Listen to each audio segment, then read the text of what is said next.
অনেকেই আছেন যারা মাছ মাংস রসুন পেঁয়াজ কিছুই খায় না, তাদের জন্য আজকে এই রেসিপিটা একদম নিরামিষ ফুলকপির মাঞ্চুরিয়ান। এখানে ফুলকপি নিয়ে নিয়েছি, আর নিয়ে নিলাম কর্নফ্লাওয়ার, ময়দা নিলাম, একটু ব্ল্যাক পেপার, একটু ব্ল্যাক সল্ট দিয়ে জল দিয়ে ভালো করে মাখিয়ে নিলাম। তেলের মধ্যে এবারে ফুলকপিগুলো আমি দিয়ে দেবো। এমনভাবে ভাজতে হবে যেন ফুলকপিগুলো খুব বেশি লাল লাল না হয়। তো এগুলো আমার ভাজা হয়ে গেছে, আরও কিছুগুলো দিয়ে দিলাম, এগুলো আমি ভেজে নেব। আর এদিকে সস নিয়ে নিলাম, টমেটো সস, চিলি সস, আর নিয়ে নেবো সয়া সস।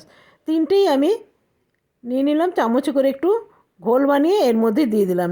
নেব একটু কর্নফ্লাওয়ার। আর এটা অসম্ভব ভালো হয় খেতে, দারুণ, চিকেনের চেয়ে বেশি ভালো লাগে। দিয়ে দিলাম সামান্য জল। আমার একটু টমেটো সসটা কম মনে হলো, সেই জন্য আমি আরেকটু দিলাম। এরপরে যে কপিগুলো ভেজে রেখেছিলাম সেগুলো দিয়ে দিলাম, উপর থেকে একটু নুন দিয়ে দিলাম। আজকে আমার একদম রেডি। কেমন লাগলো অবশ্যই জানাবেন। ধন্যবাদ।